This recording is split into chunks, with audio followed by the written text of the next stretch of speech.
আপনাদের সম্মুখে প্রিয় নবী সাল্লাল্লাহু আলাইহি সাল্লামের কিছু মুখের হাদিস আপনাদের সম্মুখে এবং কি ছাত্রদেরকে পড়াবে অত্র মাদ্রাসার জিনা ও উত্তর সীমন্তপুর আল মদিনা জিলানিয়া কমপ্লেক্স নুরানি হাফিজি মাদ্রাসার তৃতীয় শ্রেণীর ছাত্রী মোসাম্মদ ফারিয়া আক্তার। জি আপা ফরান তারে লামিয়া আক্তার। এক নাম্বার হাদিস শরীফ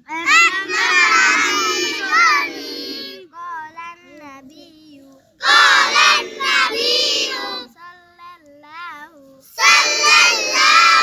عليه وسلم أخلص دينك يكفيك العمل القليل হাদিস শরীফের অর্থ তোমার ইমানকে খাঁটি করো, অল্প আমলই নাজাতের জন্য যথেষ্ট হইবে। 2 নাম্বার হাদিস শরীফ খায়রুকুম মান তাআল্লামাল কুরআনা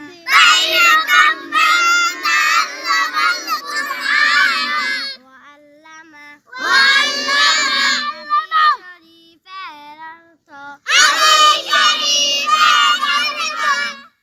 তোমাদের মধ্যে সর্বোত্তম ওই ব্যক্তি যে কোরআন মাজিদ শিক্ষা করে। 3 নাম্বার হাদিস শরীফ তালাবুল ইলমি ফারিদাতুন আলা কুল্লি মুসলিম।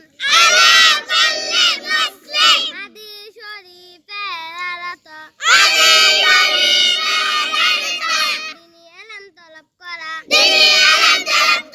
প্রত্যেক মুসলমানের উপর ফরজ। 4 নাম্বার হাদিস শরীফ আত-তুহুরু শাতরুল ঈমান। হাদিস শরীফের অর্থ পবিত্রতা ঈমানের অঙ্গ। 5 নাম্বার হাদিস শরীফ মিফতাহুল জান্নাতিস সালাহ। হাদিস শরীফের অর্থ নামাজ বেহেশতের চাবি। 6 নাম্বার হাদিস শরীফ আউয়ালু মা ইউহাসাবু বিহিল আবদু ইয়াউমাল কিয়ামাতিস সালাহ। মাশাআল্লাহ, সবাই মেয়েটার জন্য দোয়া করবেন। আপনার একজন মেয়েকে একজন ছেলেকে মাদ্রাসায় শিক্ষিত করুন এবং কি দিনের শিক্ষা তাকে জ্ঞান অর্জন করুন। ভালো লাগলে লাইক কমেন্ট শেয়ার করে পাশে থাকেন। আসসালামু আলাইকুম।